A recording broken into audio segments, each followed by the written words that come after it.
Thank you, Louis, and good morning, delegates, observers, members of the press. We start with a little delay, but I think we are sure we can make up. So I will, in a way, reduce my introduction from 1 hour to 20 minutes. First of all, but I not always keep my promises. It's a pleasure to be back here at the annual conference, and especially sharing the wagering, important wagering session. To only refresh a little bit the importance of wagering as a lifeblood for horse racing, that on the previous conferences from empirical data we could see that on average 70 to 75% of the income, the revenue generated in a way by racing operators comes from the wagering side, by it now being responsible for wagering itself, buying it by contribution for the IP rights. So I think that shows that there's a lot of times discussion about racing, but racing without wagering would be a sustainability issue. I'm pleased that we have 4 distinguished speakers today, and we deliberately wanted to cover the globe so that we have 4 continents and have a wide spectrum in relation to wagering developments, and especially under the aspect of stimulating wagering turnover. So we have Richard from Asia, we have then Will from Europe, Martin Penzer from North America, and Ernan from South America. So at previous conferences, we gave always a little bit an overview where we're standing in relation to our relative development of wagering turnover globally. So the total betting volume last year, 2016, because we have a statistics always a little bit behind, was 106.5 billion. So which is according to the IFHA annual report. And it's an increase of 6 million euros, so that's around 4.9%. Important is always to look at trends. If you look at the trends, we see a slowdown of the trend, 9%, 6.7 to 4.9. And this is interesting probably to see this under the background, which I think is always important. What are the major economic developments around the world? And this gives you normally, if you have a relationship between GDP development and wagering turnover, that gives you a pretty good prediction what likely will happen. And this has been probably put together before developments. So we did this in June, July. But I think if you look at latest developments, we're looking forward for an update of the trend with significant challenges, trade wars, Brexit, etc. We have to see what the impact then of the prediction will be.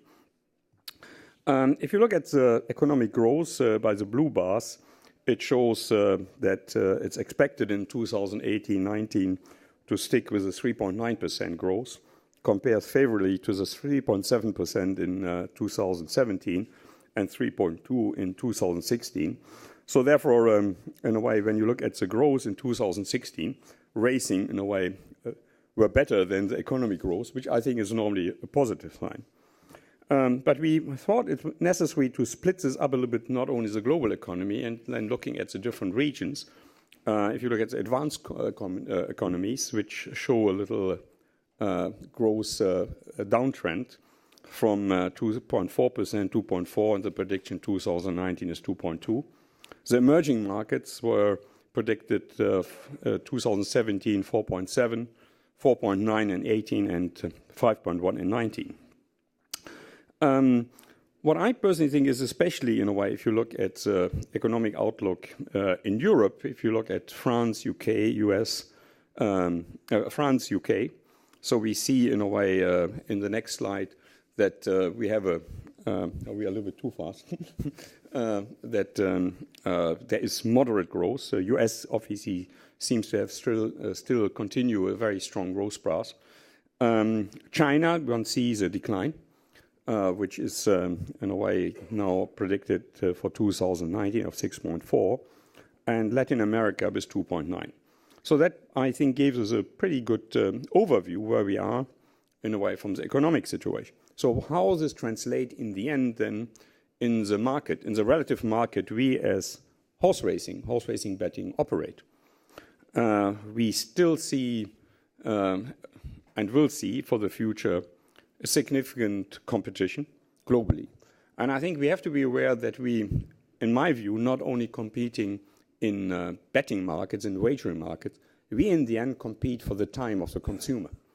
And this is in the end, in a way, how you create a value proposition that the consumer feels this is something I would like to spend my money. And if you then hone in specifically in the wagering, in the gaming, in the betting market, we can see that the horse racing industry is continued facing significant competition from casinos, lottery, and more in relation to sports betting.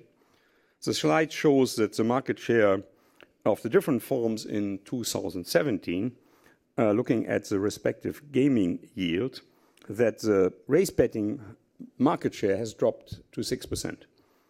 Comparing it to 2012 of 7%, we have lost practically 1% market share in a growing market over the last 5 years. In the same period, sports betting and casino each have gained 1% market share, and lotteries have gained 2%. So if one goes now a little bit more deep into the casino area, one can see that the global casino yield grew from 114 billion in 2013, slipped to 96 billion in 2016, and that was a major impact of a tightening down of money movements from China into especially Macau, which has a massive impact on the casino industry in Macau. But it is in a way now, after this consolidation, there is the expectation that it will grow back to 120 billion with an annual compound growth rate of 4.6%. And the casinos, especially in the Asia-Pacific region, will sustain an even higher compound growth of 6.6%, which is relevant, especially for those Asian jurisdictions who have casinos. This does not, in a way, predict developments in Japan, where one has to see what the impact of a casino industry in Japan will have on the Japanese racing industry. Because coming back to the main issue, we don't only compete for the money, we compete for time. And that is, in a way, we should be all aware when we look at how we position our sport, what we do. It is, in a way, not only about wagering, it is about how you create a holistic customer experience, which includes wagering, but not only, in a way, looking at the wagering part. So sports betting, I think this is, if you look at real competition and potential growth, this is probably seen by a lot of our colleagues as one of the threats or one of the opportunities. And if you look at the sports betting trend, you can see that this is an extremely positive, healthy development. They have a phenomenal growth rate of 2.9% from 2017 to 2020 is predicted. And I only can say from our experience looking at the Hong Kong Jockey Club and the development of sports betting confirms this trend where we grow regularly on a percentage of 10 to 15%, at the moment around 11%. Fortunately, our racing trend has shown growth too, but it's in a way interesting that definitely the trend of sports betting will become even stronger, we think, in the future. The projection for horse racing betting is projected only at a growth of 1.3%. That shows the challenge we as an industry face, where we are at the one end see a significant increase of our cost base. Because even if you look at the fight against doping, the quality of labs, the quality of processes, procedures, and everything we have to do to improve, in a way, these kind of capabilities, it will mean more cost. And therefore, with a not increase of revenue base, that is normally a challenge. So we, only to summarize what we some time ago said what horse racing has to do, and put later the presentation of my colleagues into perspective. First of all, we think it's absolutely necessary to widen our customer base and especially embrace technology to connect directly with customers and create relevant offerings. This is in a way why I think it's important that technology has a key focus in our strategy, how we present horse racing. We advocate that the new tow technology supports a better customer experience, which without going into details, I think the next generation, if you try to explain to them what a Quinella bit is, what a Tiers is, they're not interested. You will have to go to self-generated bet types, which in the end have to be translated by tow technology into maybe classical wagering forms. Thirdly, I think we think that commingling and developing of exotic bets in a way around the countries. It's definitely in a way an attractive proposition. Fourth, we think the creation of and protection of IP rights nationally and internationally, what we mentioned before, is definitely the focus. And what we said before, the fight against the illegal market, because if you look at how much money is siphoned off from our regular markets to the illegal market is horrendous.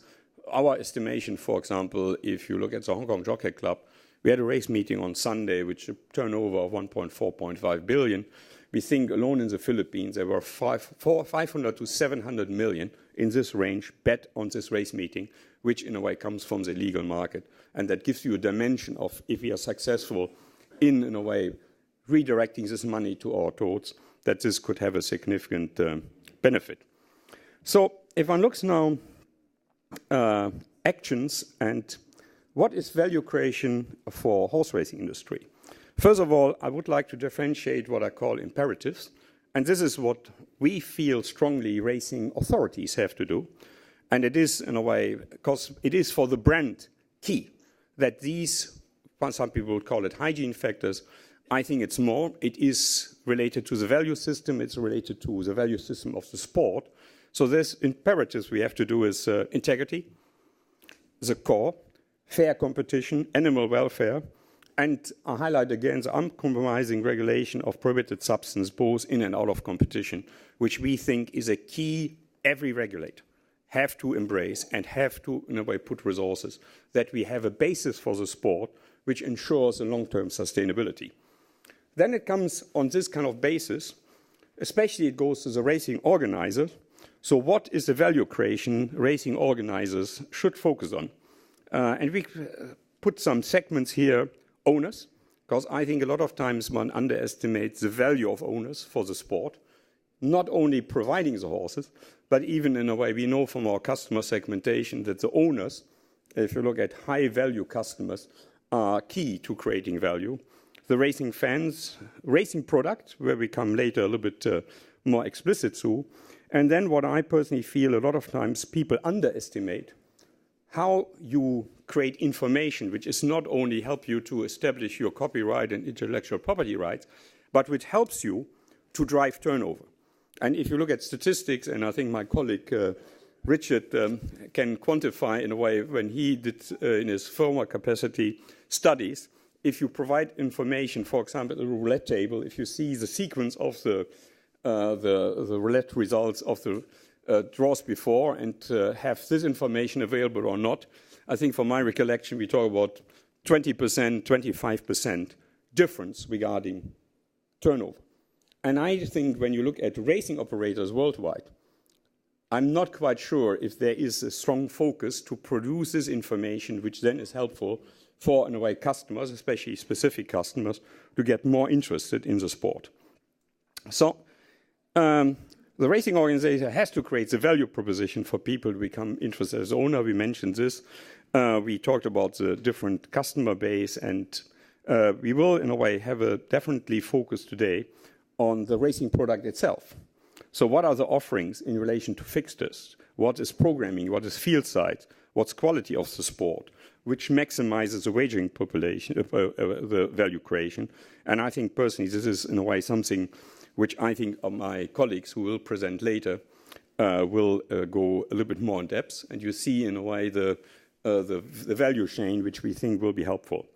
In this, I wanted to keep my introduction within, in a way, as promised. So, therefore, I think it is good that we leave now the floor more to my colleagues who will share with you the different experiences from the different continents.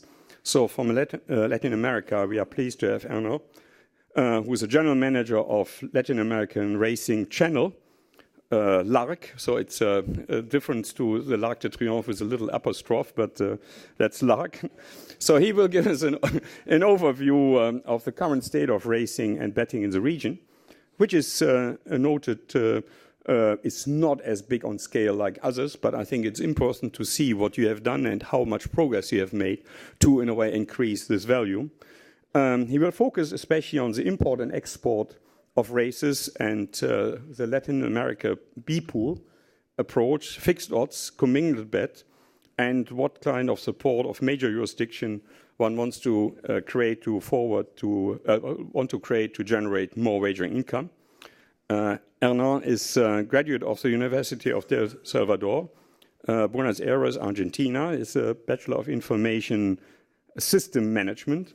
For several years, since 1991, he has worked in the IT area in major companies for mass consumption. 2002, he began his experience in the horse racing industry and participating in the teams which remodeled the Maronas racetrack in Uruguay. In 2006, he became general manager of LARC, so that gave him an opportunity to contribute and settle in a major important organization with international partnerships and business ties. So therefore, I think you have a wealth of experience in this, and therefore it's great that you will share this. So then it comes to my colleague in Hong Kong, Richard Cheung, who is our Executive Director of Customer and International Business Development. So that gives you the Asian perspective. Richard is responsible in our organization for the wagering operations, customer segmentation, the channels, the marketing, for horse racing, football, and the lottery. So if you look at the volume he's responsible for, so our revenues in these areas exceeding 25 billion US or 20 billion euro. So that gives you probably a dimension of the size in a way we compare to. And he will especially analyze, beside the trends we talk about product, of one initiative we started practically advocating in 2006 in the Asian Racing Conference in Dubai, commingling, and how this has developed.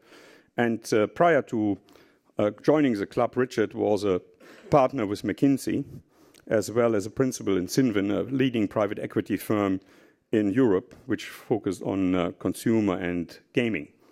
From US, from North America, we have Martin, Senior Vice President Racing Operations of NYRA, who will bring us the US experience. And Martin is responsible for strategic leadership and management oversight of all racing functions at NYRA, including program planning and international development of racing, and sometimes have to sort out difficult owners like myself when it comes to withholding tax in the US, and I want to thank you again for this contribution. Under Martin's leadership, NYRA has developed a big event concept, which I think is relevant to what one can do as an organizer to attract customers and to create value. So the big event concept, bundling major stake races into major race days, like the 3-day Belmont Stakes Racing Festival. Martin will tell us how he makes big days bigger, the US view of impact on field sizes, on turnover, and trends in this area. He will further share with us what bet types do US customers show a preference for, and the expected turnover trends as examples how technology has enhanced and altered wagering experience and impacts on turnover. Martin joined NYRA 2013 from Hollywood Park, and where he served as Vice President of Racing and Racing Secretary. And Martin is a graduate of the Racetrack Industry Program at the University of Arizona. Last not least, we have Will, growing betting activities on British racing, and he will give a British European, that's a question mark, sorry, that wasn't the slide, perspective of the subject, and which includes analysis of the betting trends in respective retail betting markets and remote betting markets in future opportunities in wagering growth. Will was appointed BHA Executive Director in May 2017, have been previously the Director of Corporate Affairs. He's responsible for strategy and stakeholder liaison and industry development, people, and betting matters. Will joined the BHA board as a communication executive in 2003, performing a range of roles in the following years, including a spokesperson for the government body. He took part in the Sports Graduate Development Program in 2001 and gained experience in racing journalism across different race courses and race groups. But with no further ado, if Hernan could please enlighten us how things work in South America. Thank you.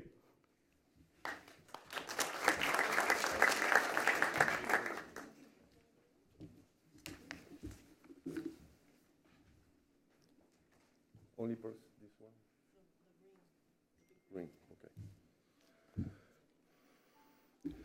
Good morning, everybody. First of all, I want to thank IFHA and Winfried for this kind invitation to this very important panel.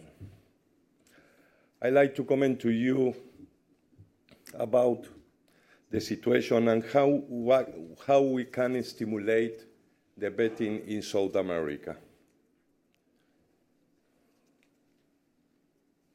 Oops. Yes. The total bet generated by the member of IFHA in 2016 were 105 billion euros. Latin American countries only represent the 0.6% of the total global turnover. Here we can see the turnover for the Latin American countries in the part 1, part 2, and 3, and the rest of the world, and that 0.6% in 2013 and 2016, and that 0.6% kept in the time. It is also clear that the countries part 1 of Latin America have not evolved in their best as the rest of the world did. I will speak about the South American racetrack in the part 1 countries and a country in part 2 with some races in part 1. All these racetracks have races all year round. Most of them carry out about 100 and 160 meetings per year. As we saw in the first slide, in our region, and the total turnover and the average per race, it is really low.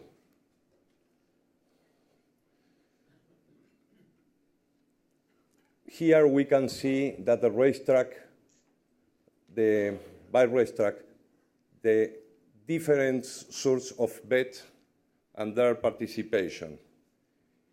In the case of while we see in the most of them the percentage of the online is very significant. Unfortunately, it's not the same for others. Gavia Racetrack stand out, and since 2016, they have hired an international betting operator, and since that year, the results speak for themselves. In the case of Chile, since 2014, they have developed a bet service in online, and they are in continuous growth. Now, I will speak about how development export of South American races towards the world was. Before 26, nobody routinely export outside our region. Since 26, we start to export on a daily basis to the USA with Maryland Jockey Club. Given the success in that market, in 29, we launched a second channel there. Since 2011, we are exporting to the UK and France. Since 2013, we are exporting to Turkey. Furthermore, since 2014, we are exporting to Australia. And finally, since 2016, we are exporting to Brazil. With the exception of the UK, which is fixed odds, the rest of the market are B-pool. Here, we can see how the export was evolving in the UK market. An average of 3 meetings per month in 2011, we were adding more and more meetings per year, and currently we are exporting 1 meeting of large racetrack per day. In the same way, we evolve for B-pools. Our races are worldwide well accepted, and in 2017 we have reached 172 million on 3,900 races, and we have reached for this. We have projected for this year 200 million in bets for 2,800 races. In 13 years, we have reached 1.4 billion in those B-pools. This is very important for our region because it lets us know we have a very good product for export. We are currently exporting the 40% of the total races organized by large racetrack. We can generate in those B-pools the 43% of the total turnover for this racetrack for full racing car. Imagine the impact it would have in our pool if everything were commingling. This is the great challenge we have.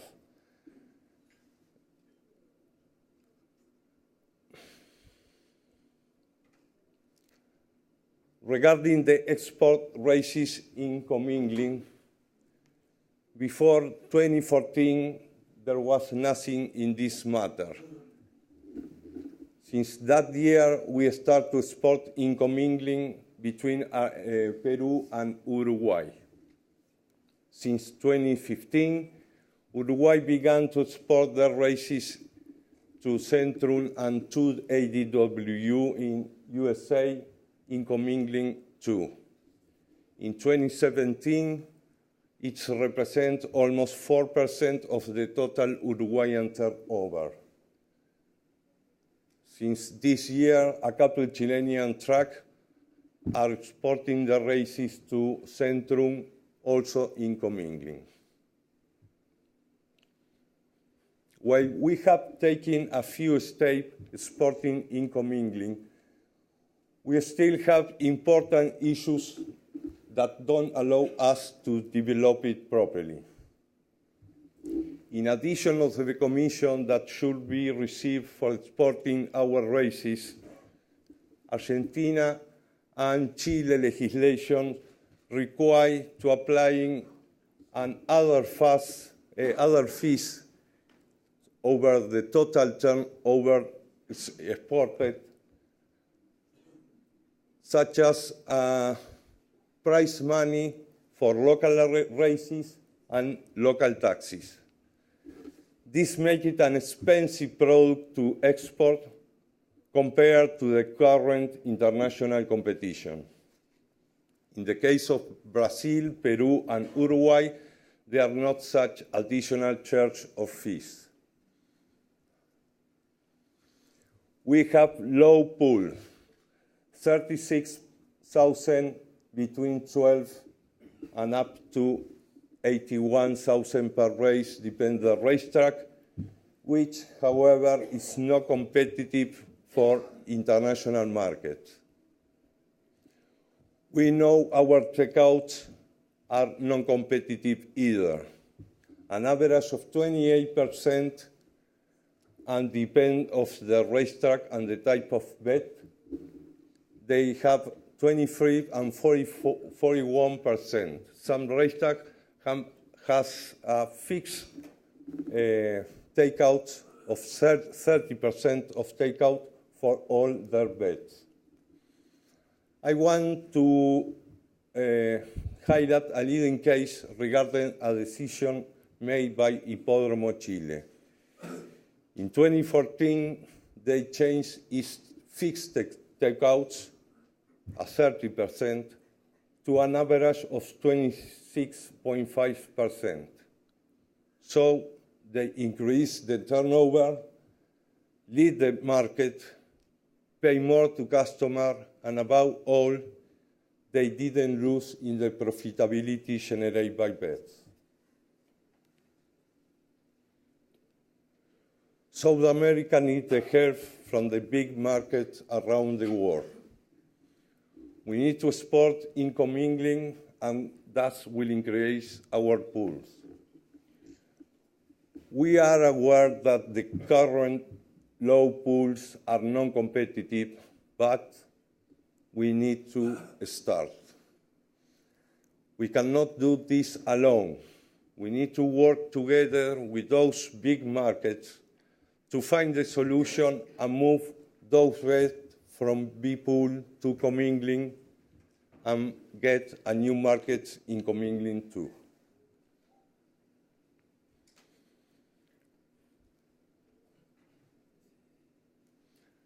Regarding import races in South America,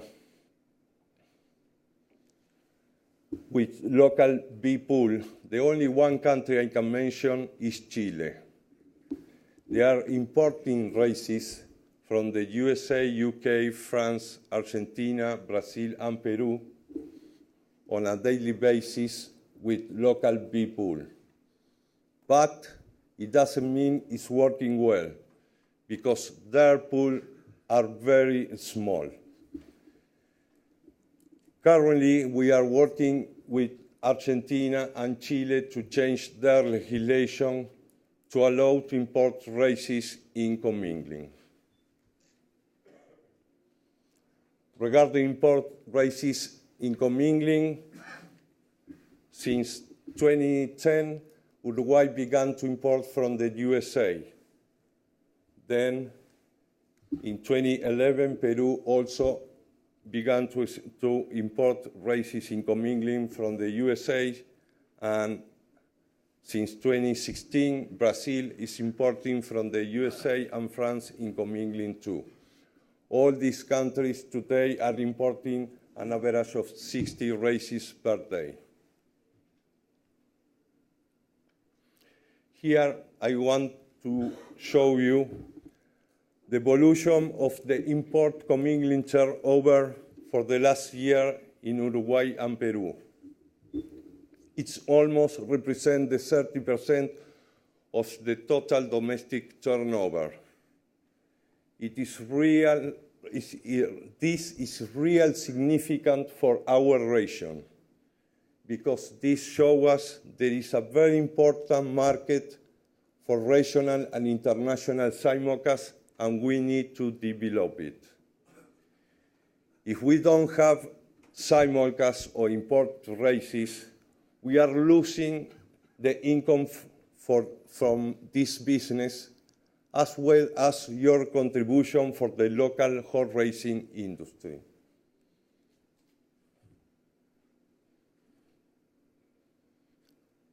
And finally, the conclusion.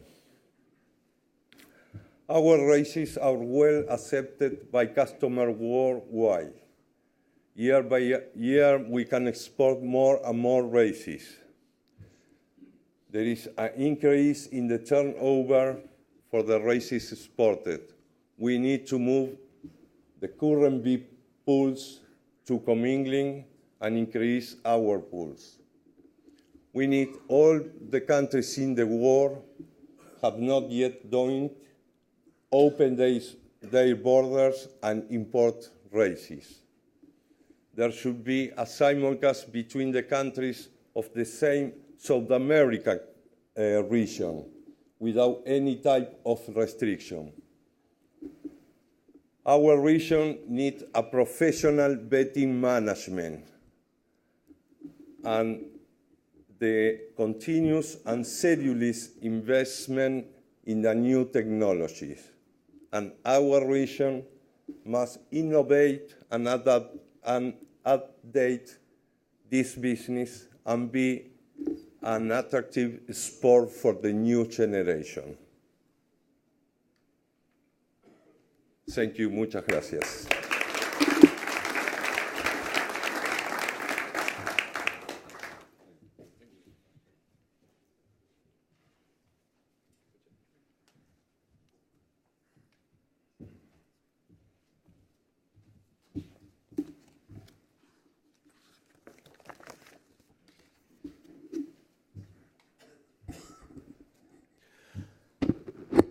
Hi, good afternoon. Once again, I'm very happy here to give you an update on wagering from the Hong Kong and Asia perspective. Honestly, if today we have to talk about how to stimulate racing betting turnover growth, I think it can be a conference on its own.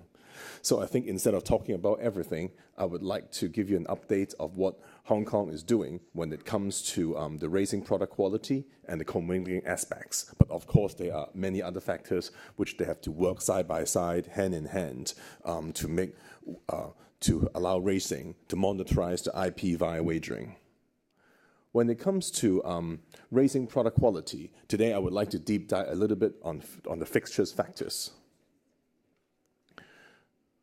What do we mean by that? Actually, internally, we have taken more than 2,000 races in Hong Kong in the last few seasons, and we try to run an econometric model to understand what are the underlying fixtures factors that affect the turnover. And historically, one of the reasons is there's a lot of correlation among these factors. And for example, usually you would have the lower class horses running in the early of the day. So as a result, sometimes people won't know whether is the turnover is lower, is it because of the class of the race, or is it because it's just beginning of the day when people are less familiar with the track conditions, whatnot. So by running it through an economic model, we tried to academic, and honestly, I didn't do it myself. Our math scientists actually did that, and they come with this conclusion. Essentially, for the Hong Kong experience, the most important factor among all these factors, after you distilled out their intercorrelation, we will figure out that race number is actually a big account for can ring for 5% impact of the turnover for that race.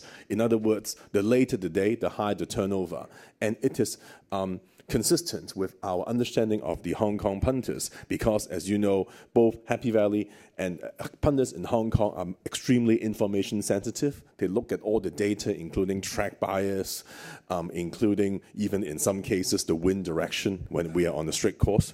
So as a result, the more information that they have, actually they feel more comfortable betting, and as a result, we consistently see a trend of larger race number, there will be higher volume. And then we also see field size being a very important factor, and we will deep dive on that. That accounts for close to 5%. And then the weather, rainy day, sunny day. On-form starter is obviously important because unless you're a horseman, whether you can actually read the horse from its barrier trial status for most of the punters, including some of the professional punters, they rely on form studying a lot. So sometimes the more horses with a good form in previous run, it tends to increase the turnover. And then the class tends to be a negative factor. The reason behind is usually there's a belief that higher class horses are in generally more consistent performers. So which means that people are much more willing to put bigger dollars behind. And finally, it's the distance. And I think it is more unique in Hong Kong that sprint races tend to have slightly higher turnover than staying races. But you see the difference is not huge. And I think the reason is just for sprint races in Hong Kong, you just have a much larger sample size. And horses tend to run against each other more often. So as a result, there's, again, more data, so people feel more comfortable about that. Talking about the roulette example that Winfred mentioned, even that is true in the casino industry. Even for the roulette, when people see the data, they tend to believe there's more confidence. And as you all know, what happens in the roulette table in the last 10 draws has nothing to do with what will happen. But even in that situation, that matters. But in racing, as we all know, the previous performance of horses and jockey matters a lot and is real. It's not what we make it up for people to follow. So that explains these factors. So deep diving into field size. In Hong Kong, this is actually a plot of our average turnover per race by field size. On average, the turnover of a Hong Kong race is about 13 million euro, about 130 million Hong Kong dollars. But as you see, from whether it's on the dirt or on the turf, Sha Tin, Happy Valley, you see a trend of increasing turnover as the field size increase, and it plateaus around 12.5 to 13 horses, and that's just statistics. It is not it might not apply to your region, but we have a firm belief that as that move on, the field become more competitive. It allows more opinion. It allows more combinations in your exotic bets, and that results in the turnover increase. So, and I understand that in the racing world, how to optimize the field size can be a big factor, and we can definitely see from a wagering standpoint, you're talking about a 5% swing every time you increase one runner for the Hong Kong data.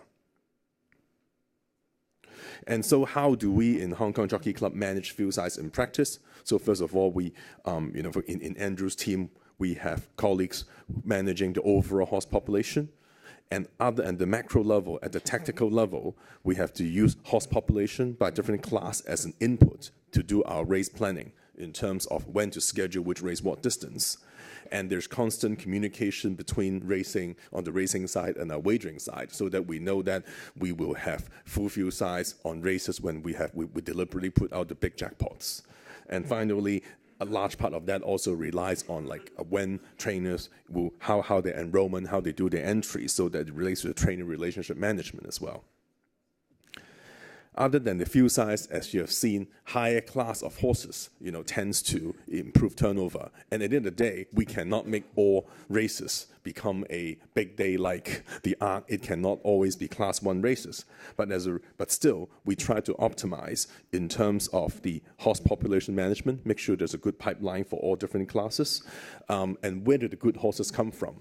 In a place like Hong Kong, where we have no breeding, then it is via imports from all of you, and given the price of racehorse is not cheap, so therefore building a pipeline of owners becomes very important.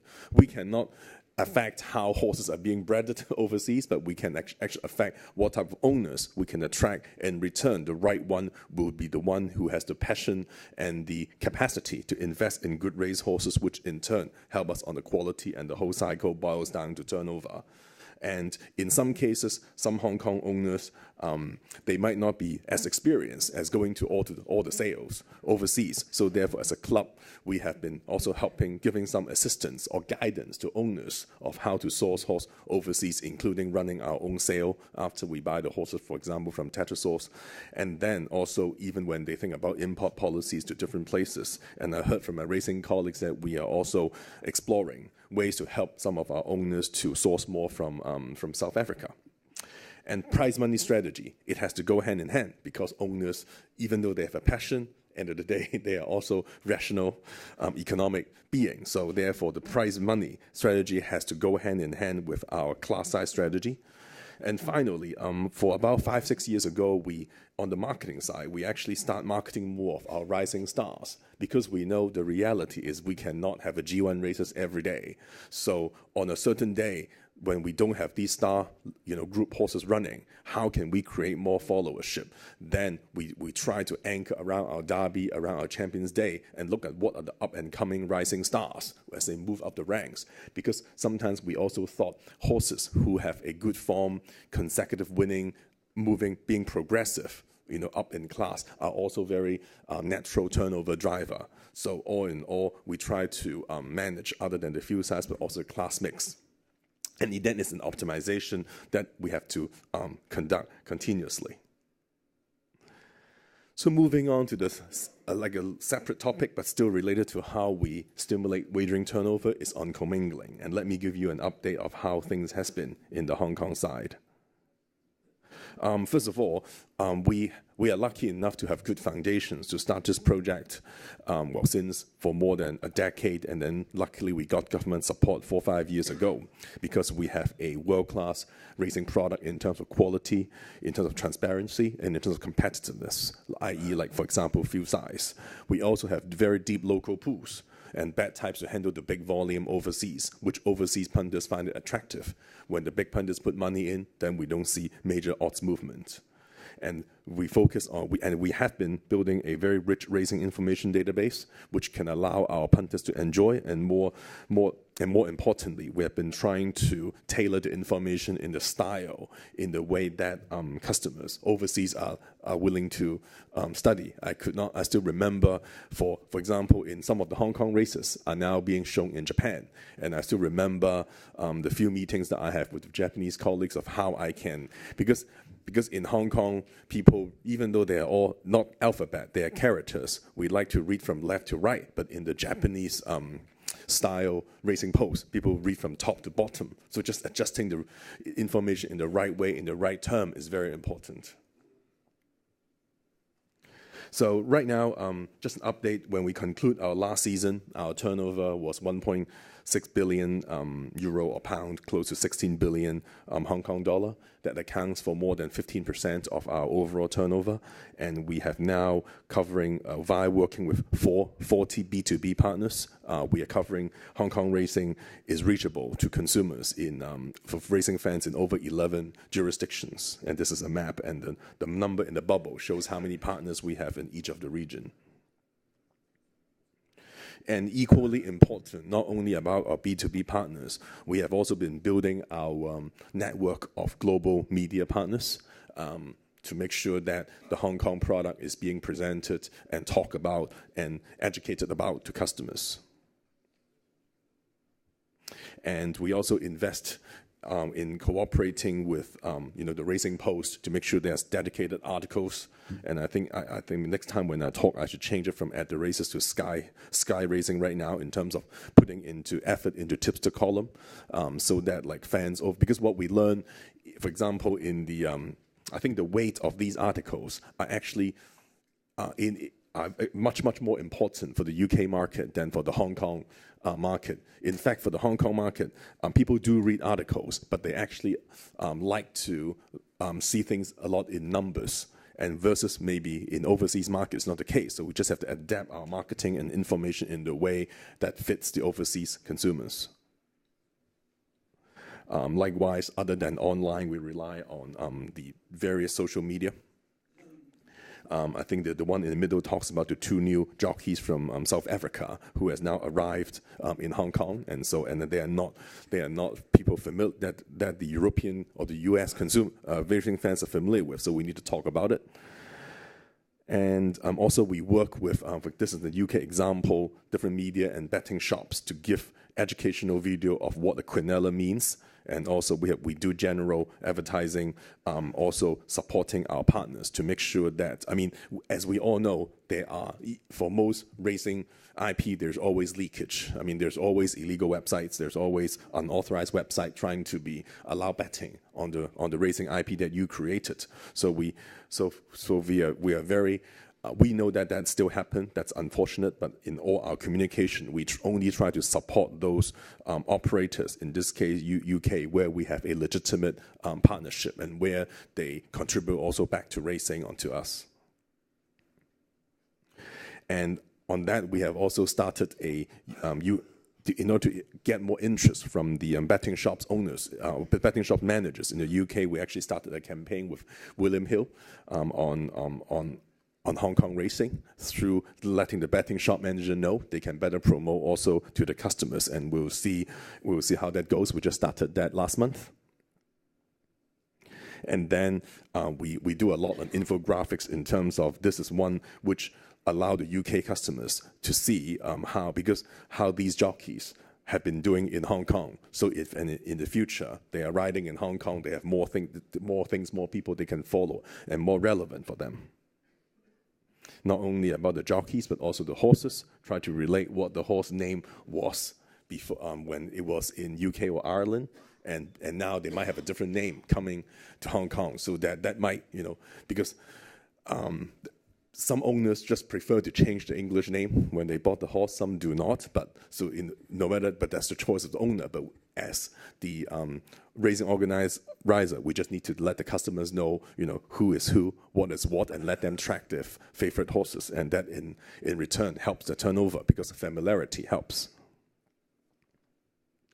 Next, as I mentioned before, overseas Chinese is an important niche market. And so we actually have working with the different TV stations, and TVB being one of the major Hong Kong channel. In fact, they do have overseas coverage to overseas Chinese, and you can see the subscriber base that other than the mainstream English program that you see in UK, Australia, or Canada, you can, through the normal channels, we actually built the alternate channels for the overseas, just targeting the overseas Chinese. And by the way, they select this channel not only because of racing. Some of them are still following news in Hong Kong, news in China, or like soap opera, drama in Hong Kong. But on top of that, we add in the racing program live.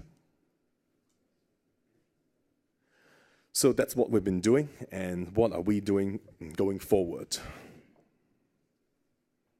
So the first thing that hopefully next year, this time we would have accomplished already, would be the whirlpool.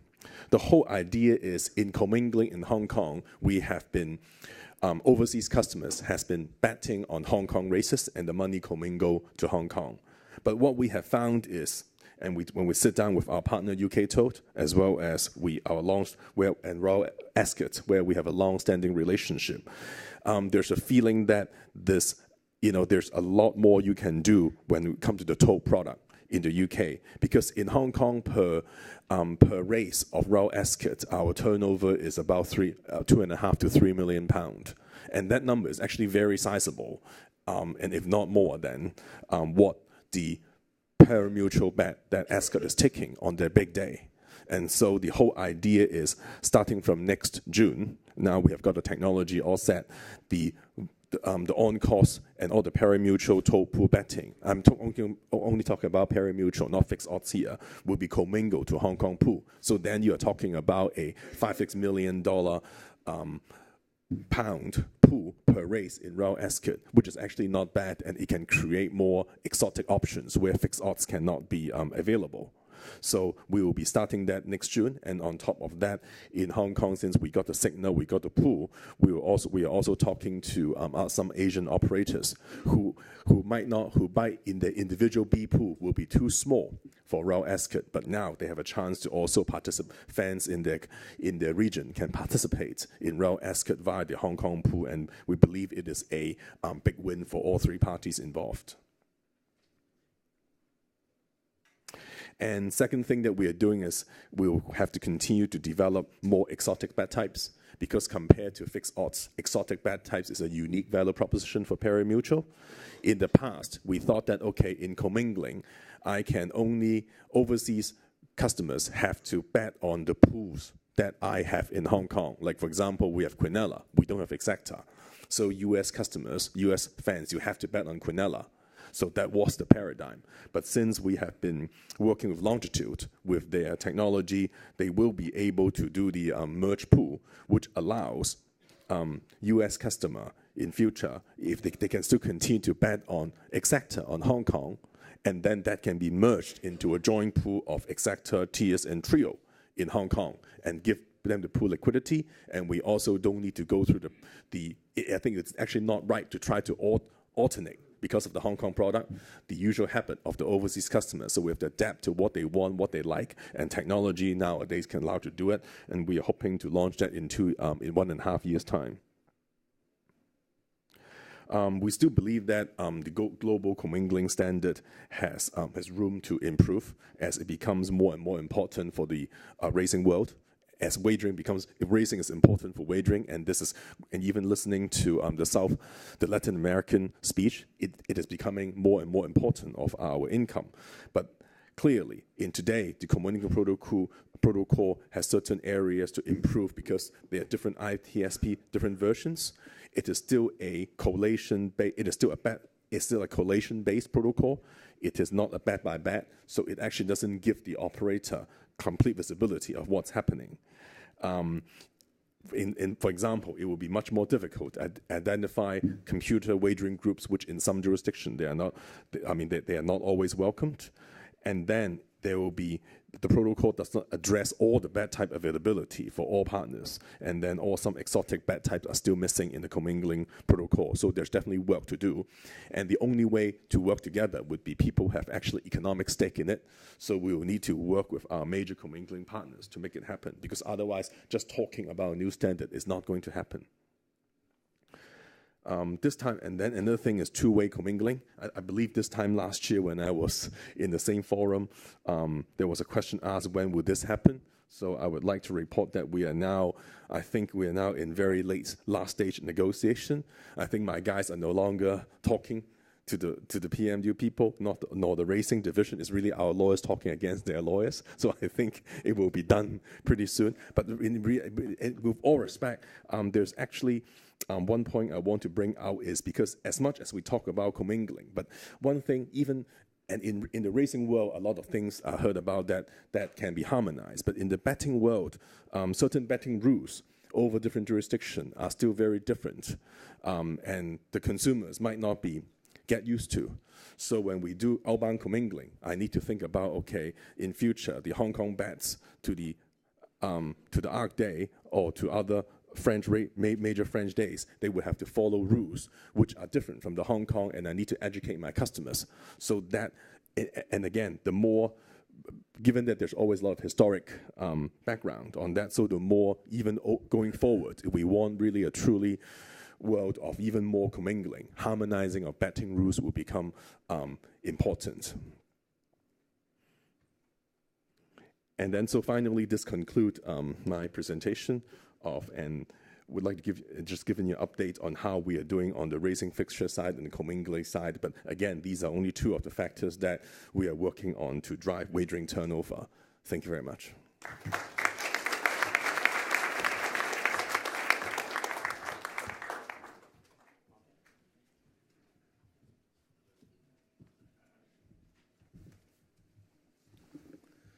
Good afternoon. My name is Martin Panza. I'm Senior Vice President of Racing Operations for the New York Racing Association in New York. We run 3 racetracks: Aqueduct Racetrack, Saratoga Racetrack, and Belmont Park. On behalf of the New York Racing Association, I would like to thank the IFHA, France Gallup, and their staff for hosting this informative conference once again this year, especially after a wonderful weekend of racing at Paris-Longchamp. Also, a special thank you to Longines representatives for their continued support of not only this conference, but their continued partnerships with thoroughbred horse racing organizations throughout the world. It is with great pleasure that I address this group this morning on the subject of wagering and the stimulation of turnover. All of us worldwide are looking for ways to increase our handle through the efficient usage of racing product and wagering platforms. Questions we should all be trying to constantly answer and evaluate as track operators should include: how can we better our product? What wagers can we offer for maximum effect? What is the best use of technology to help interact with our wagering customer? With these thoughts in mind, I have broken down my presentation into 4 topics for discussion. 1, the connection between field size and turnover in the United States and current trends in New York. 2, bet types offered at NYRA racetracks and a breakdown of turnover trends. 3, addressing ways to stimulate product and handle on both macro and micro scales. 4, technological changes which have altered the customer experience. Field size and turnover. The United States wagering marketplace is no different than any other racing jurisdiction in the world. Increased field size will always help to drive increases in handle. NYRA handled approximately 20% of the total U.S. marketplace in 2017, about $2.1 billion. NYRA wagering results from the 2018 Saratoga race meeting show an increase in handle when field size reaches 9 starters per race, and then another significant increase when field size hits 10 starters per race, with a plateau at 11 starters. The average handle per betting interest at Saratoga this past summer for 7 to 8 horse fields was $182,000, while 9 starters averaged $266,000, 10 starters averaged $319,000, and 11 starters averaged $380,000 per betting interest. It must be noted though, that field size versus handle statistics are driven a great deal by race placement on the card. There's a steady progression in handle throughout the race card as more wagering markets come online due to time differences in the United States. Because of this, races with smaller field size are often placed earlier in the race card. These numbers can also be skewed by the number of wagers offered on any given race, especially races involving horizontal multi-race bets. There is no doubt, though, that larger field size results in more handle regardless of race placement. Bet types and distributions of these wagers. New York Racing Association offers 11 different bet types of consequence. 6 of these wagers are vertical wagers, those being win, place, show, exacta, trifecta, and superfecta wagers. The remaining 5 wagers are multi-race horizontal bets, those being the daily double, the pick 3, the pick 4, the pick 5, and the pick 6. The following chart shows the approximate breakdown of wagers on these various bet types for 2017 at NYRA racetracks. Total handle was around $2.1 billion for the year in 2017. And under vertical wagers, on the win pools, $440 million were bet on the win pools, about 21% of our total handle. The taker on our win pools is 16%.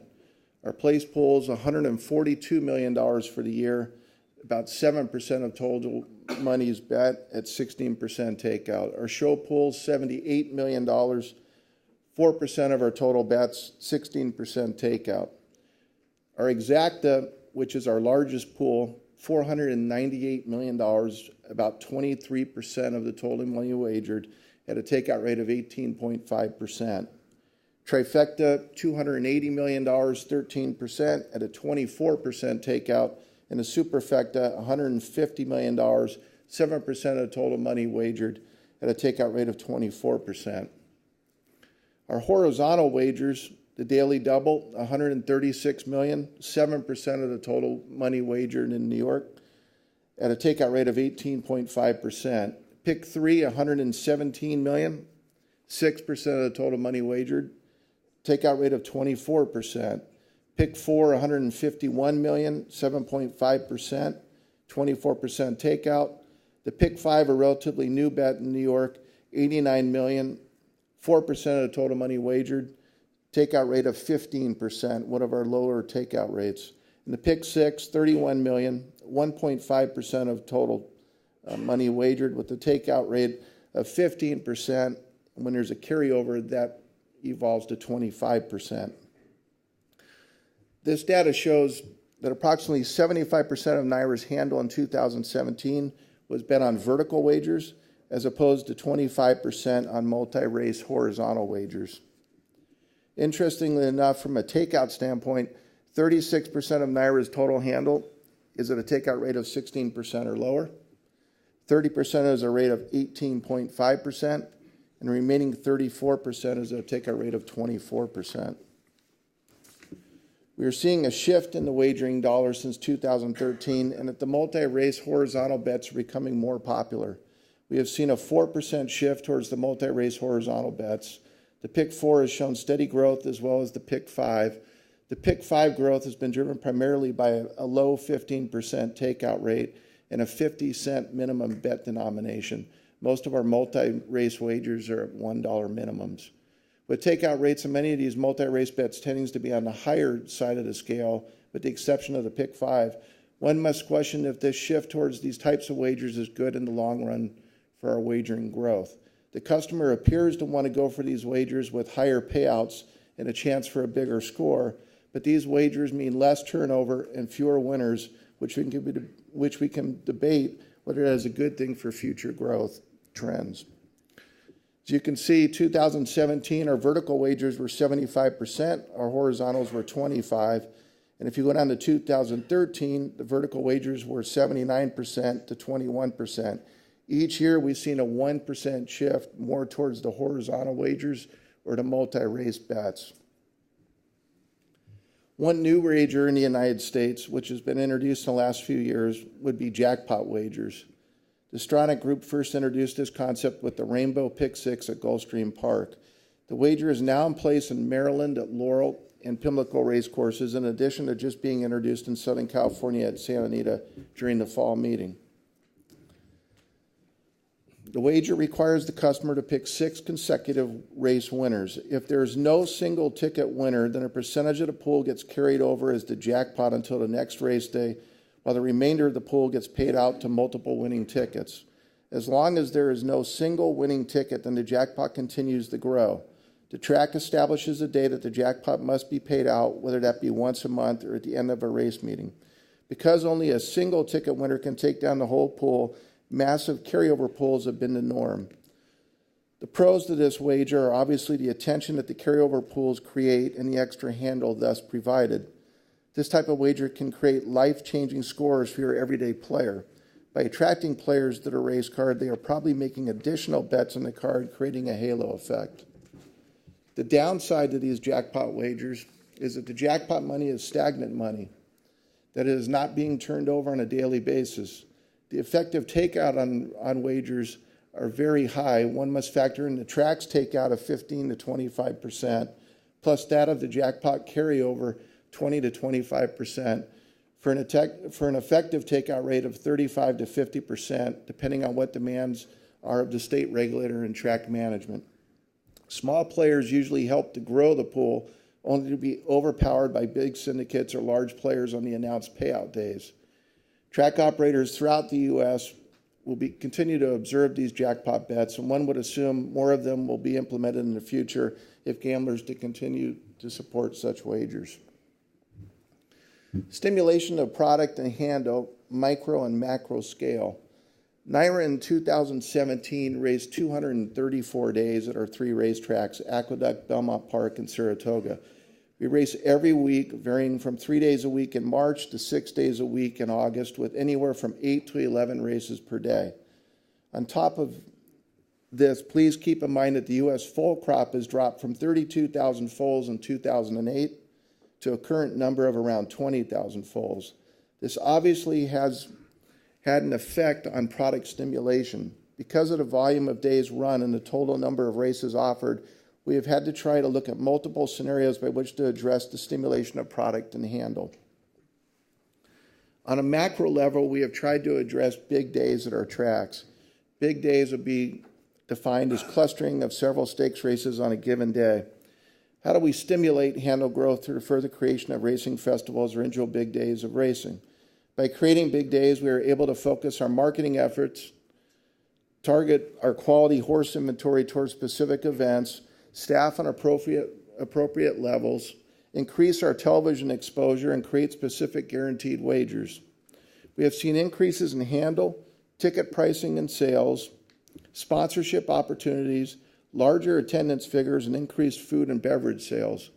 The revamped Belmont Stakes Festival now generates $130 to $180 million in handle over a 3-day period on a consistent basis, an increase of roughly 20 to 25%. The revamped Travers Stakes Day at Saratoga Racecourse had a single-day record handle of $51 million this year. This big day since the revamp has consistently handled $45 to $51 million as compared to $35 to $40 million handle range previously, thus another 25 to 30% increase. Seating is sold out well in advance and ticket prices have been monetized. The Stars and Stripes Day at Belmont Park in July, one of our newer days, is now a $24 million handle day. Our newest day in the NYRA circuit, the Man of War Festival, which we have in May, has handled as high as $18 million in its second year of existence. Our goal at NYRA is to have at least one big day per month between April and December. The clustering of stakes races or the big day model has become the norm in the United States, as most racetracks have now adopted this model. Since anywhere from 70 to 90% of total dollars wagered on big day race cards comes from off-track, out-of-state locations, the host track is helping to create a halo effect for those locations as well. Facilities throughout the network reap the benefits of the big day created by the host track. This in turn helps the entire industry. NYRA teamed this past weekend with France Gallup to show the Prix de Triomphe and the Prix de Opera as part of a 2-hour television program on Fox Sports to over 40 million homes in the United States. In conjunction with the Grade 1 Flower Bowl and the Grade 1 Frisette Stakes run at Belmont Park later that afternoon, the two racing associations hosted the first ever, to our knowledge, transatlantic Pick 4 wager. By taking the biggest day of racing in France and tying it to a big day at NYRA, we capitalized on an opportunity resulting in the introduction of the U.S. racing customer to a big day of racing at Paris-Longchamp. The world is getting smaller every day, and NYRA will be looking to expand on this concept. In this instance, we capitalized off of a big day of racing in another country, while at the same time help expose quality French racing to our customer. On a macro level, we have tried to look at how we can help the normal day, Wednesday through Friday race days, the weekends that come with racing in the wintertime. This is a much more difficult situation to address due to the sheer number of days and races run. How do you help make a Thursday race card appealing or a winter Sunday in February appealing? We know that field size will drive handle, as stated earlier in this discussion. Therefore, we have looked at various ways to increase our field size and therefore hopefully stimulate our handle through improved product. NYRA implemented 2 programs in 2018 in an effort to stimulate the product on a daily basis. The first is what we call our Under 20s program. This program was designed to help the small trainer who had no more than 20 horses in his or her stable during the 2018 Belmont Park Spring-Summer meeting. Trainers signed up for the program before the start of the meeting and were awarded points each time they started a horse in the claiming race during the race meet, depending on position of finish in that race. Points were accumulated through the meet, and the top 10 point-earning trainers split award money totaling $80,000. NYRA found that it stimulated the number of starts for the smaller trainers, thus helping our product. At the same time, it rewarded the smaller trainer by creating a contest whereupon they were competing with each other. Entries picked up at the end of the race meet as trainers tried to increase their point totals. This was a way for NYRA to reward our smaller trainers and bring about notoriety to them at a time when the spotlight is usually on the bigger outfits such as Chad Brown or Todd Pletcher. Increased field size at the end of the day should help to stimulate handle numbers.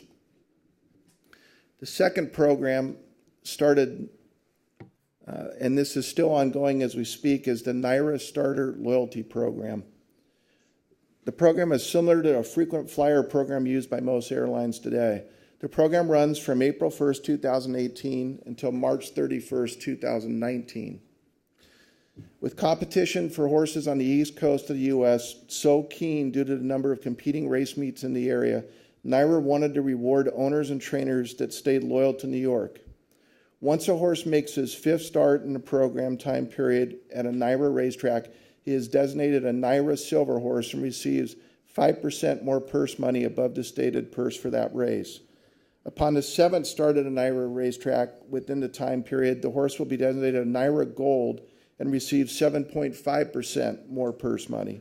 Upon the 10th start, that horse will be designated NYRA Platinum and receives 12.5% more purse money. Upon the 12th start, the horse is designated NYRA Diamond and will receive 15% more purse money. This past weekend at Belmont Park, the winner of the Grade 1 Jockey Club Gold Cup, a horse named Discreet Lover, was designated a NYRA Silver Horse and earned an additional $20,265. By starting the program in April and ending it in March, we hope to reward owners and trainers throughout our important race meets in New York, but we also help to keep horses in New York during the winter months when field size and product are at our lowest levels.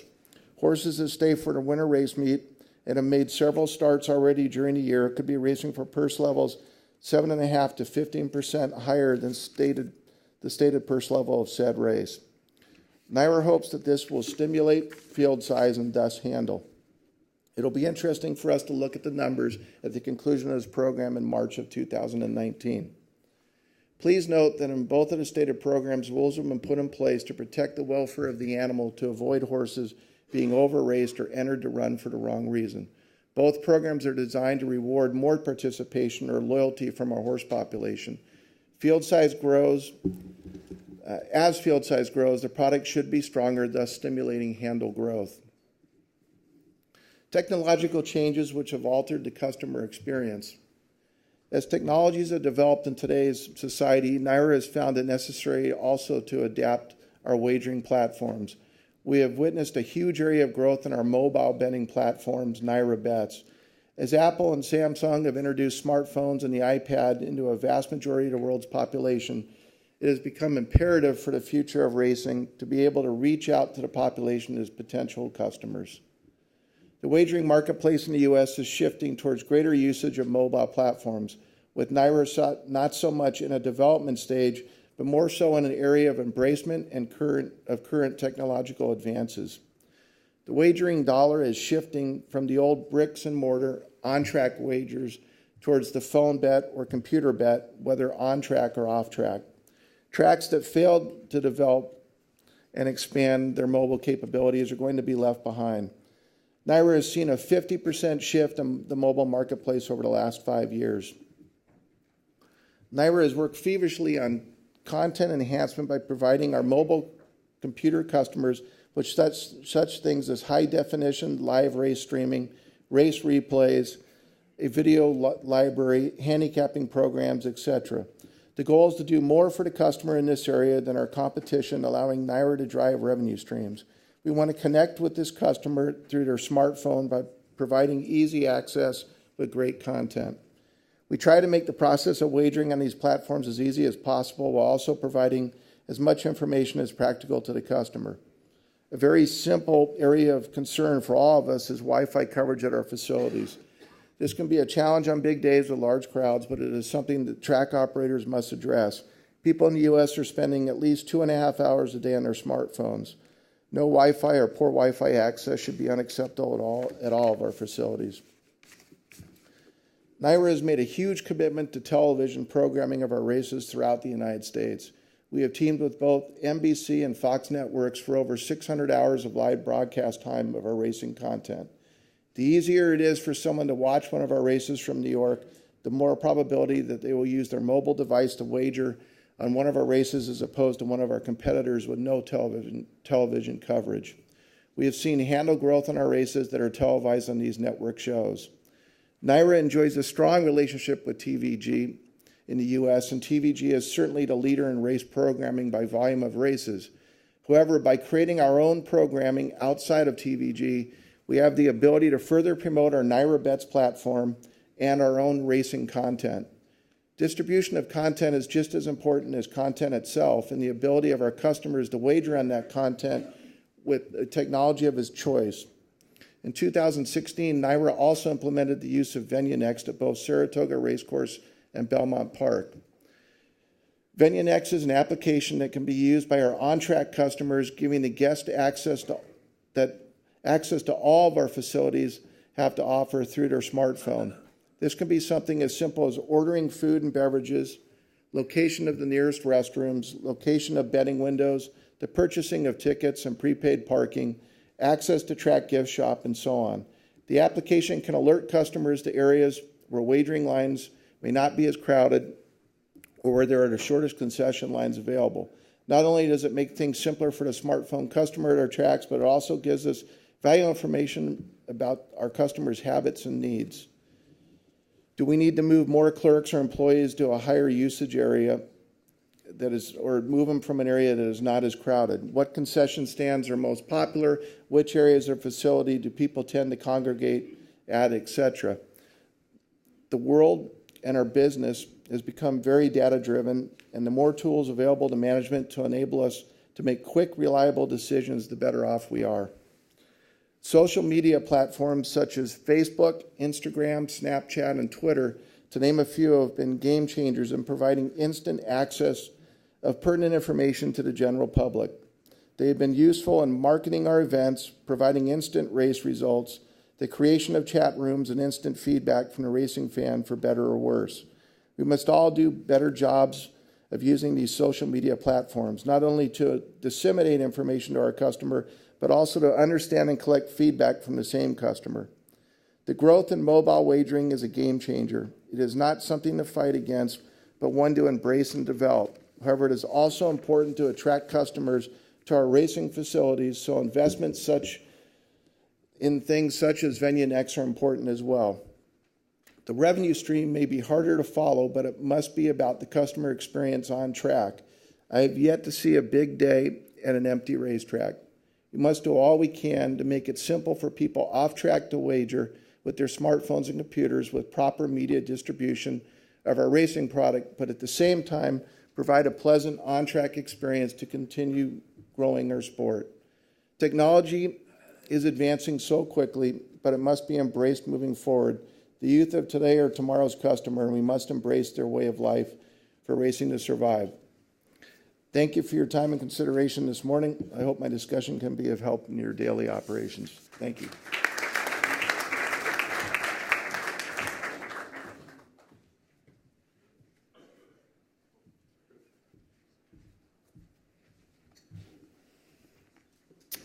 Hi again, everybody.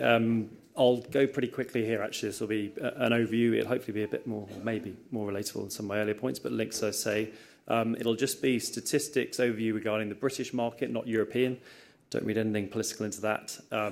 We have certain parallels with Ireland, actually, and in terms of the political climate in Britain around betting, it has its parallels elsewhere in Europe, so I'll try and cover those points. In general, as you're probably aware, we have a highly liberalised, highly deregulated market in Britain. But there's actually at the moment more government and regulatory scrutiny than we've had probably any time in the last 10 years. Significant pressure on operators in particular, less so on horse racing at the moment, thankfully, but we are increasingly and rightly working in partnership with betting operators.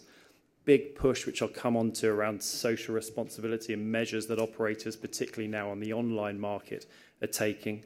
And I think, personal view in part, actions from the sector in the next 5 to 6 months will probably shape the market the next 5 to 6 years. So I'll just try and give a quick overview, as I say, of the British market. It is in flux in part at the moment. I'll cover retail betting and remote betting, which have quite different characteristics.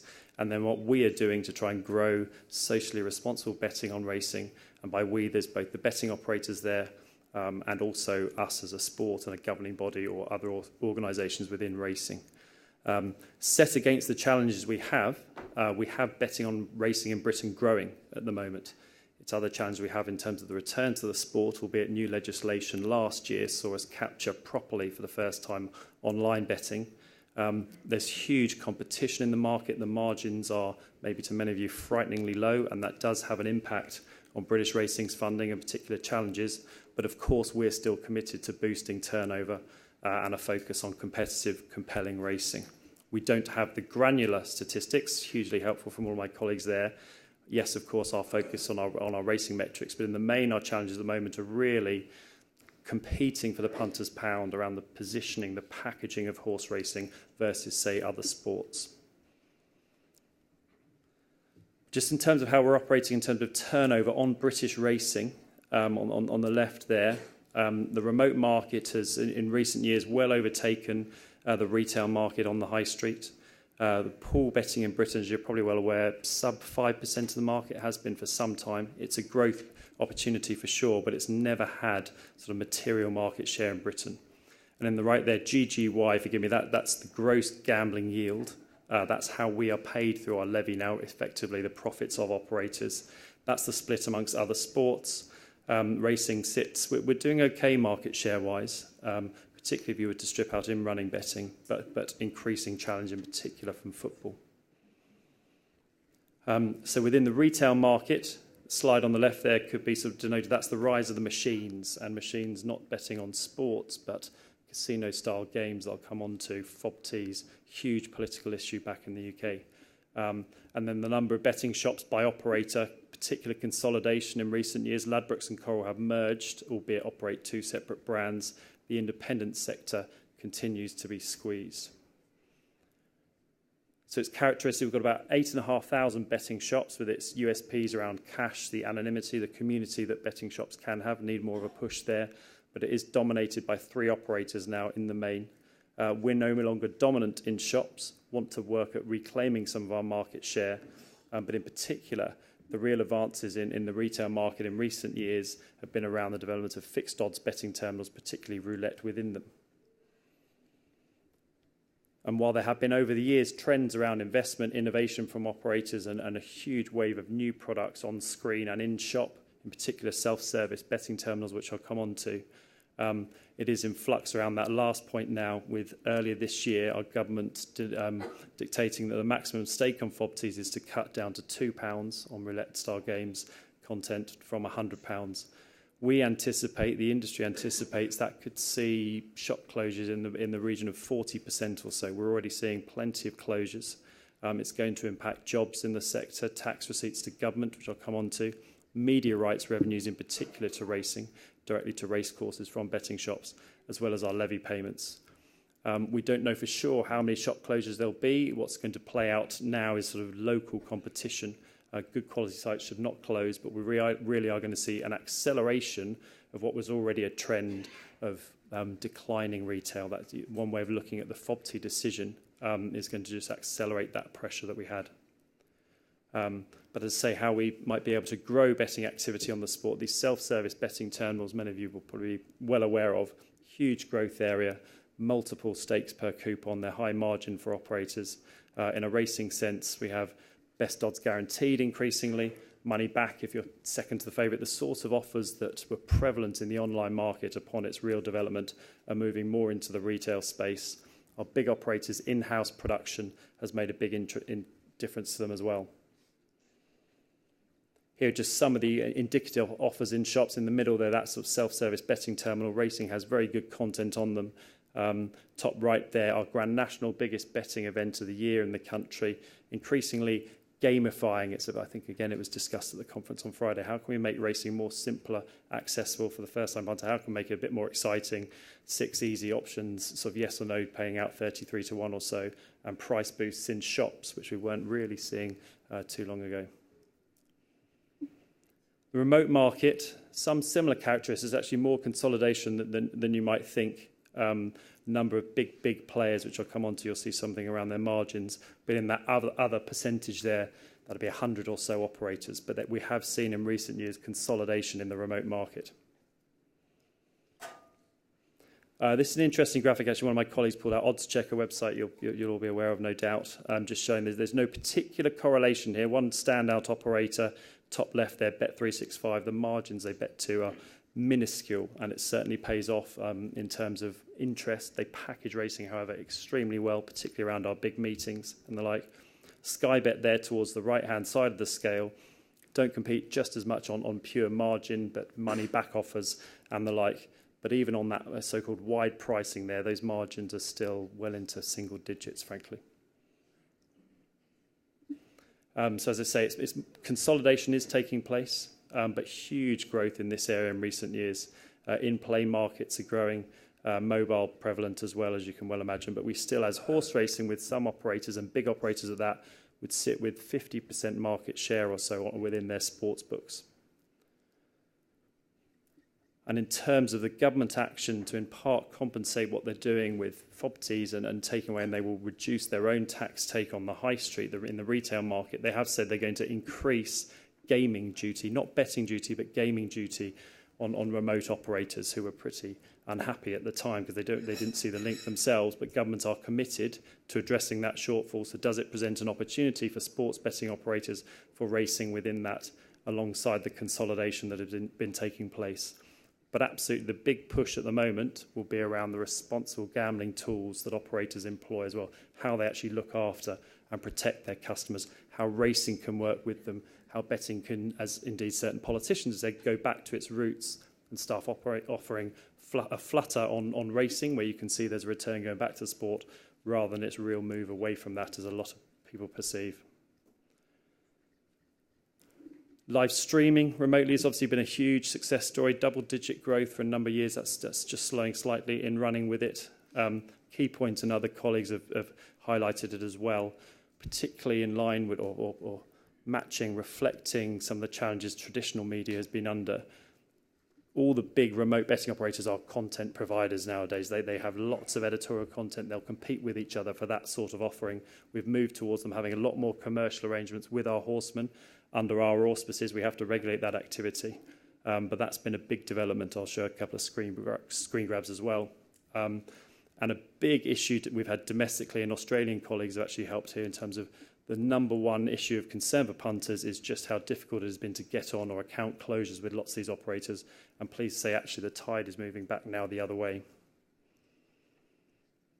Here's just some, again, indicative examples of how operators are promoting racing, putting it front and centre. Sky Bet, which has been one of the biggest success stories in the remote market in recent years, packages racing brilliantly, makes it very accessible.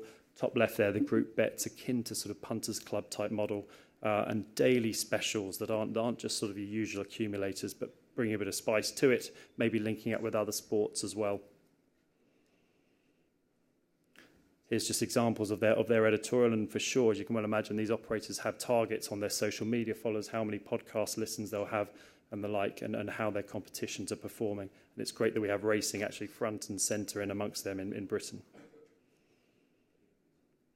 And then so there's a lot that the industry, the betting industry, is doing to promote racing. How are we trying to work in partnership with them now, particularly now we have the new levy in place, where for a number of years we weren't receiving a statutory return from remote betting that made it very difficult to in turn partner with them.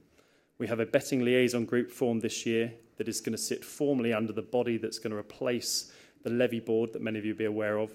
In legislation going through this autumn, we will see the distribution responsibility and that levy funding passed directly to racing. And within that, including as part of the legislation in terms of requirements, we'll have a betting liaison group where we once and for all, finally, sit down with operators to generate the sort of data that other colleagues have long had. How do we now have mutually beneficial goals rather than for a long time had divergent goals? We want to absolutely have innovation funds, test products and the like. We're liaising daily already with them around race planning matters, our rules, our integrity.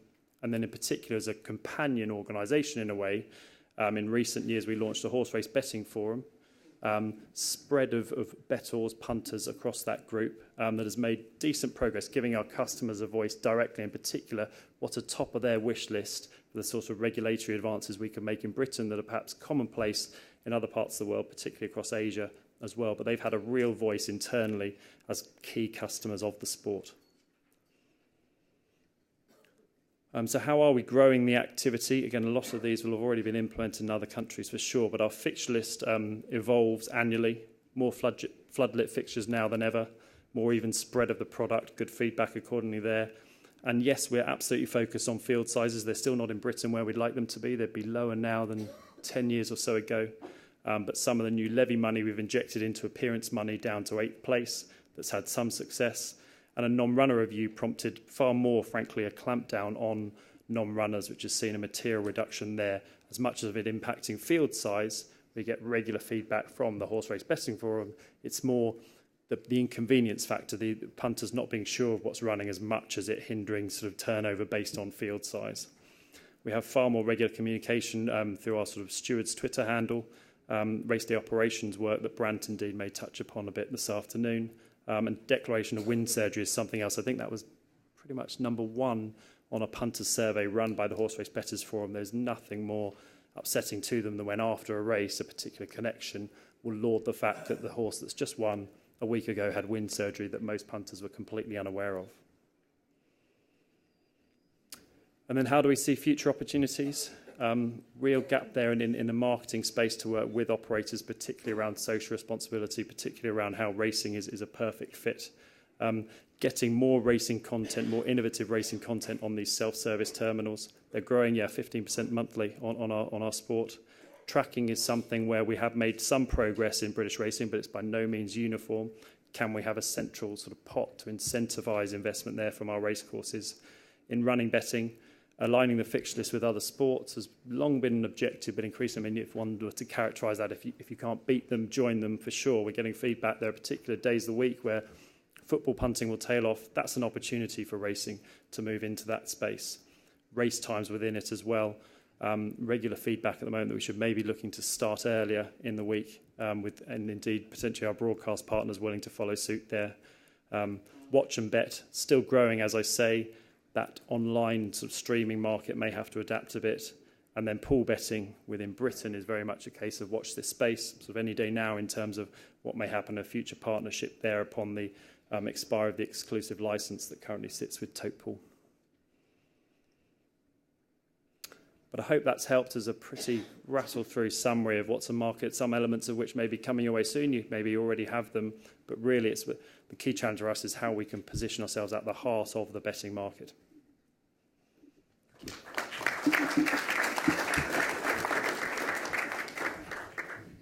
Ladies and gentlemen, we overrun a little bit, so I think the issue is if you want to ask questions, it's no problem, but I think you have to be very mindful to stand in the way of people who are hungry. So in this respect, any questions you would like to raise quickly, or if not, in a way, you could file maybe questions to, in a way, our secretariat, and we will come back to you then with more statistics or answers you would like to have. Louis? Thank you. Thank you. We will just postpone the lunch and reduce the time because we had a lot of time available during lunch and we don't need more than 45 minutes. So we will ask Dr. Cusano to make the presentation on gene doping to open your appetite.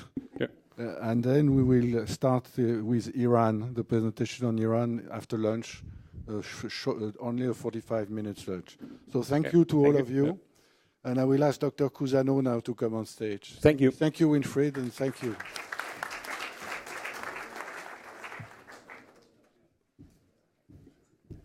Dr. Cusano, you have the floor. Do it as short and as clear as possible. As short and as clear as possible.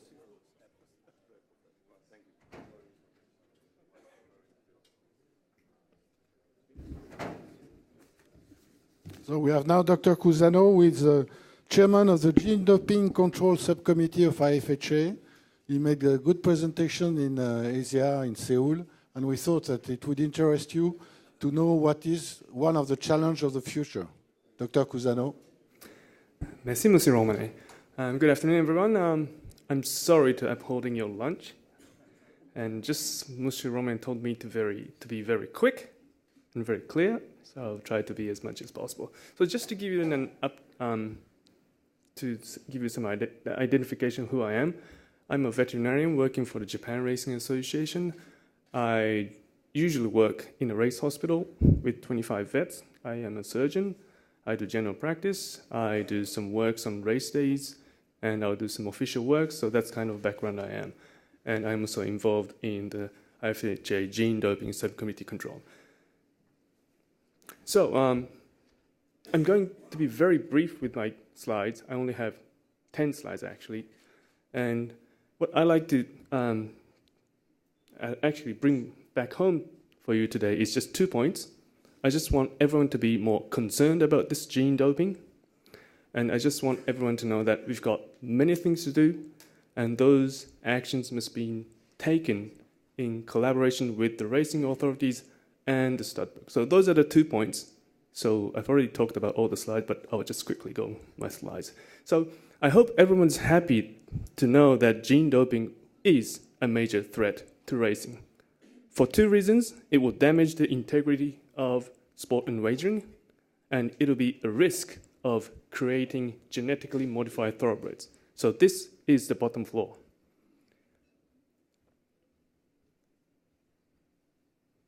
So I know that the term gene doping is really unfamiliar for us, but I just want you to understand that there's nothing to really worry about, because this just gives you an image of transition of drug development.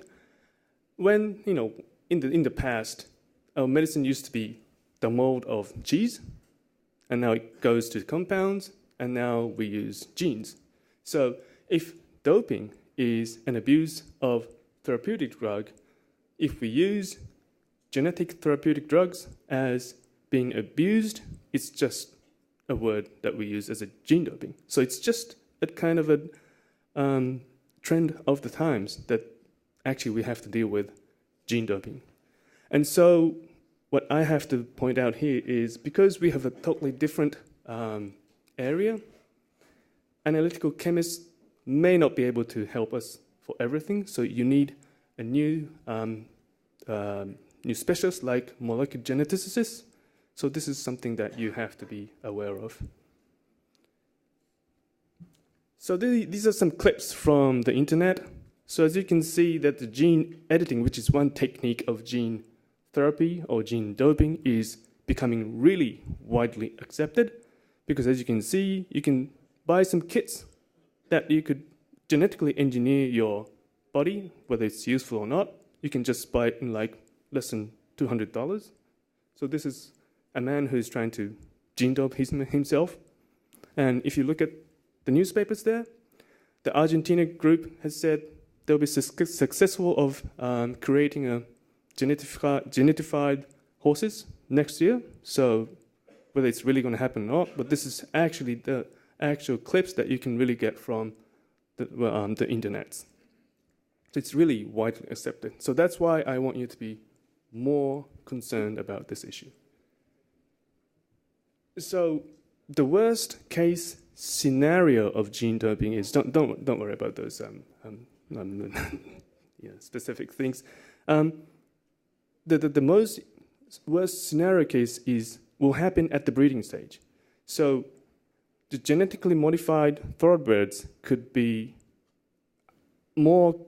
there'll be more chance of creating genetically modified thoroughbreds at the breeding stage by modifying eggs, sperms, and like embryos.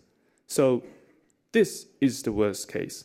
So if this happens, it'll be a major impact to the racing industry because you're not using thoroughbreds in your racing jurisdiction. And second scenario, I'll be very optimistic about this, but theoretically, this could happen. So if a horse, already born horse, was kind of genetically or treated by a genetically medication, theoretically, that horse has some possibilities to create genetically modified horses in the next generation. So this is the second scenario, but let's focus on the first one because this is more important. So as a possibility, yes, we have to worry about this situation as well. So I'm just going to go quickly through how the science advanced. So when we talk about the detection methods, transgene, this is one of the methods to treat the horse or dope the horse. So transgene technique is pretty much applicable in practice, but when we come to gene editing, which is how do we detect genetically modified thoroughbreds, we still need to do more studies, but the current more potentially promising method will be the whole genome sequencing, but still we need more of the work to be done. So as you can see, the science is trying to proceed, but we do need more time and we do need more resources. So just to simplify what's happening in our life, so this is the life cycle of racehorses. So as you can see in the red, when the horses are gene doped or genetically provided by genetic therapies, the most bad timing will be the breeding timing. And of course, horses can be also gene doped during training stage or the racing stage. So this is actually the timing of racehorses to be genetically therapied or being able to create genetically modified thoroughbreds. And so how do we actually stop that is we have to test these horses somewhere. So if the breeding stage will be an alert, we may have to collect biological samples during the breeding stage, or we can also have a chance to collect some biological samples at the pedigree registrations, or at the out-of-competition testing, or when the horse retires and goes to the stud.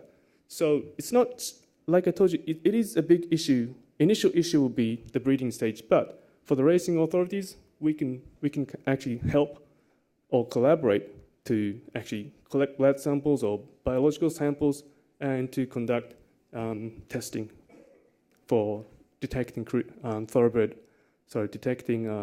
genetically modified thoroughbreds. So I'm just wrapping up. So gene doping is not a rumor anymore, so please be concerned. And the worst scenario is the creation of genetically modified thoroughbreds.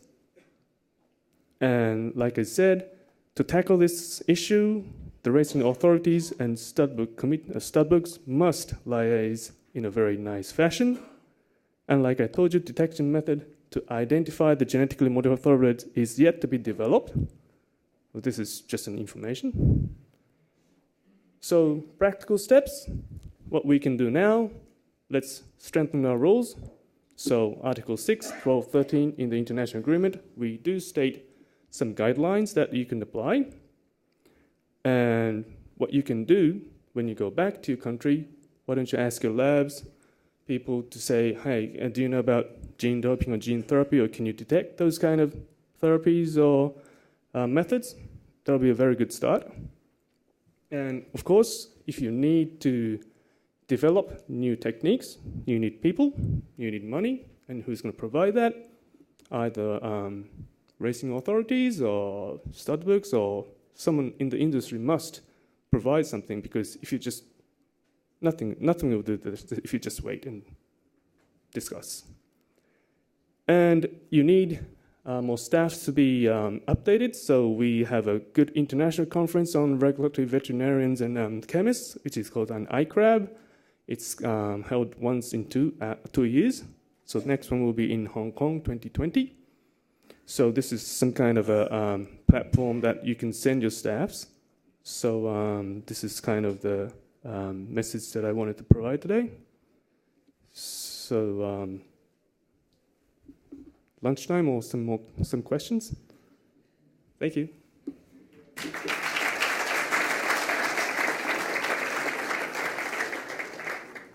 Thank you. If you want to know more, you can ask him, because he's a good teacher for our difficult subjects. But it's a threat.